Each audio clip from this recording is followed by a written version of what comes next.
से मारा पीटा गया, बदतमीजी किया गया।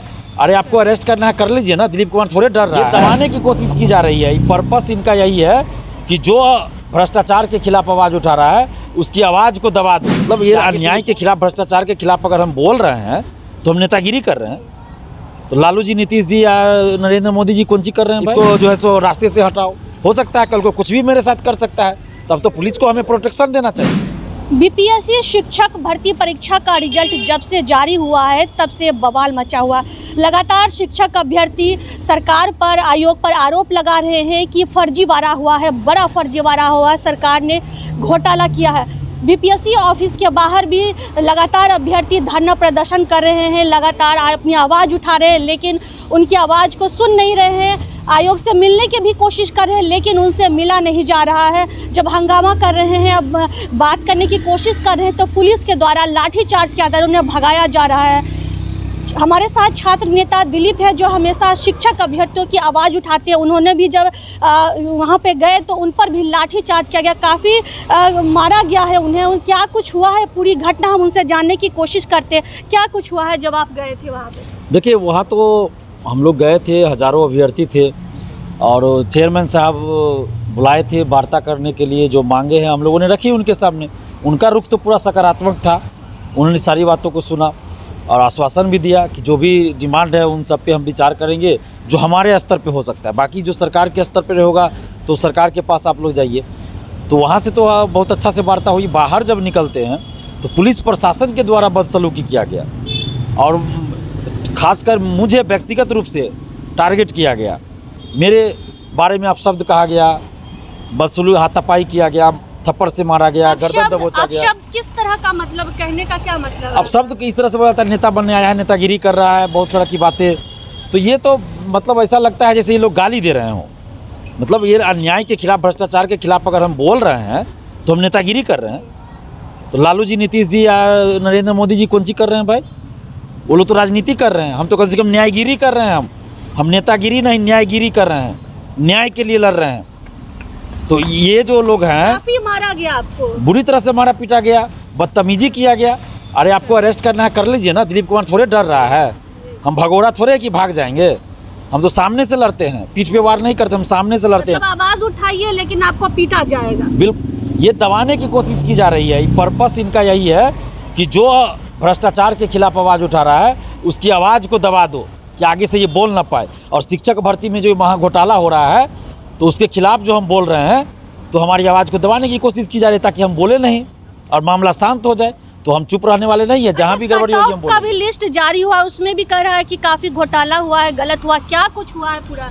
तो कटअप जारी हुआ, उस पर तो हम नहीं कुछ कह सकते, क्योंकि कटअप तो अब जो मार्क्स आया स्टूडेंट का उसके आधार पे कटअप जारी हुआ है। जितना सीट पे रिजल्ट दिया गया है उसके अनुसार कटअप तय होता है। अच्छा, कल ये भी स्टूडेंट आए हुए थे झारखंड से इस्तीफा देने के लिए, बोल रहे थे जिनका STT पास भी नहीं हुआ वहाँ भी ज्वाइनिंग लेटर दे दिया गया। ऐसे बहुत अभ्यर्थी हैं जो STT पास नहीं है, उनको भी ज्वाइनिंग लेटर मिल गया। एक तो मुकेश कुमार सिंह झारखंड से आए, उन्होंने ईमानदारी दिखाई, सरकार की पोल खुल गई, शिक्षा विभाग की पोल खुल गई। जो हम लोग बोल रहे थे तो ये लोग बोल रहे थे कि झूठ बात है, कोई फर्जीवाड़ा नहीं हो रहा है, तो ये तो सबूत मिल गया। मेल कैंडिडेट फीमेल कैंडिडेट से फॉर्म भरता है, उनका सिलेक्शन हो जाता है और काउंसलिंग में उसको ज्वाइनिंग लेटर मिल जाता है। इतना भी नहीं दिखता है कि फीमेल का क्या मतलब होता है, मेल का क्या होता है। क्या इसमें गड़बड़ी हुई है ये बताइए? देखिए, सबसे पहली गड़बड़ी तो यही है कि एक अभ्यर्थी का एक ही जगह रिजल्ट होना चाहिए, वो नहीं हुआ। एक अभ्यर्थी का 2-2 3 जगह रिजल्ट है।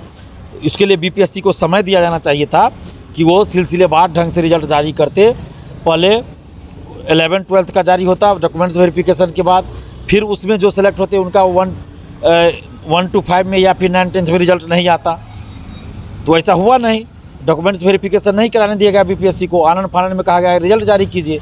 तो इस वजह से ये समस्याएं आई और अभी डॉक्यूमेंट्स वेरिफिकेशन BPSC नहीं करा के शिक्षा विभाग करवा रहा है। और शिक्षा विभाग करवा रहा है तो लापरवाही कर रहा है या साजिश कर रहा है या धांधली कर रहा है, वो तो शिक्षा विभाग जाने। जांच का विषय है, जांच हो इस पर कि कैसे कोई फर्जी स्टूडेंट बहाल हो रहा है। STT के सर्टिफिकेट के जगह पे MCA या कोई और सर्टिफिकेट लगा के बहाल हो जा रहा है लोग। तो ये सर्टिफिकेट का वेरिफिकेशन सही से होना चाहिए ना। आप कहिएगा कि बाद में हम जांच करेंगे, जो फर्जी होगा बाहर करेंगे। तो इतना तो सीट आप खा गए ना, जो जिनको नौकरी बेरोजगार को मिलना चाहिए वो तो नहीं मिला। दूसरी तरफ आप नियोजित शिक्षक इसमें 28,000 या जो भी हो तो वो सफल हुए हैं। तो सरकार इधर नियोजित शिक्षक को राज्यकर्मी का दर्जा देने की बात भी कर दिए, घोषणा कर दिए। तो अब जब वो इस बहाली में शामिल होंगे तो जितना इस बहाली में नियोजित शिक्षक आएंगे उतना तो उनका सीट खाली होगा। तो सरकार क्यों नहीं ऐसा करती है कि उनको अपने ही सीट पे रखा जाए, कि जितना वो सफल हुए हैं जिस क्लास में, ठीक है उसी क्लास का टीचर बनाए, लेकिन उनको उनके जगह पे ही रखिए। नई बहाली में आप नए शिक्षक अभ्यर्थियों को शामिल कीजिए ताकि बेरोजगार को नौकरी मिले। ये चीज़ होना चाहिए। लेकिन यहाँ पे आंकड़ों का जादूगरी किया जा रहा है। हम 1,22,000 का नौकरी दे रहे, पहले 1,70,000, फिर 1,22,000 कहा जा रहा है। तो आप जब मिलने गए आयोग से तो मिलने की को नहीं दिया जा रहा आप लोग? नहीं, आयोग से तो मुलाकात हुई थी, चेयरमैन सर से बात हुई, बहुत अच्छे से बात हुई। उन्होंने तो सारी बातों को सुना। उन्होंने कहा कि हाँ, हम जितना सीट खाली रहता है काउंसलिंग के बाद उसके लिए सप्लीमेंट्री रिजल्ट जारी करेंगे। शिक्षा विभाग से भी वार्ता वो लोग किए हैं कल। और उसके बाद डॉक्यूमेंट्स वेरिफिकेशन के बारे में भी, जो वाटर मार्क वाली बात थी, तो उसके बारे में भी हमने बात किया। तो उन्होंने कहा कि हम शिक्षा विभाग के अधिकारियों से वार्ता करेंगे कि वाटर मार्क का क्या मतलब है। वाटर मार्क का सिर्फ इतना मतलब है कि वो अपलोडेड है, सत्यापित नहीं है। वो उसको सत्यापित करना अब शिक्षा विभाग का काम है, क्योंकि काउंसलिंग शिक्षा विभाग करवा रहा है। तो ये सब बातें हुई थी, शाम तक वो लोग बात किए होंगे। लेकिन पुलिस के द्वारा जो बर्बरतापूर्ण कार्रवाई कल की गई वो बहुत ही दुखद है, निंदनीय है। और ऐसा लगता है कि इसे शिक्षा माफियाओं के साथ मिलकर कुछ पुलिसकर्मियों ने हमारे ऊपर इस तरह का जो है हमला किया है, व्यक्तिगत हमला किया है। ये पूरे प्रशासन का नहीं है, ये कुछ लोगों का व्यक्तिगत हमला हमारे ऊपर है। कुछ लोगों से दुश्मनी है। हो सकता है हमसे जलते हो, किसी बात को लेकर हमसे चिढ़ हो उनको। हो सकता है फर्जी तरीके से बहाल हुए हो, जैसे अभी शिक्षक ये सिपाही भर्ती में बहुत सारे सिपाही पकड़े गए जो फर्जी तरीका से बहाल हुए, फर्जीवाड़ा करके, और फिर उसमें संलिप्त थे फर्जीवाड़ा करने में, पेपर लीक में। तो हो सकता है ऐसे भी बहुत लोग पुलिस विभाग में हैं, तो वो लोग हमसे जलते होंगे, चाहता होंगे कि इसको भाई किसी तरह इसको जो है सो रास्ते से हटाओ। हो सकता है कल को कुछ भी मेरे साथ कर सकता है, तब तो पुलिस को हमें प्रोटेक्शन देना चाहिए।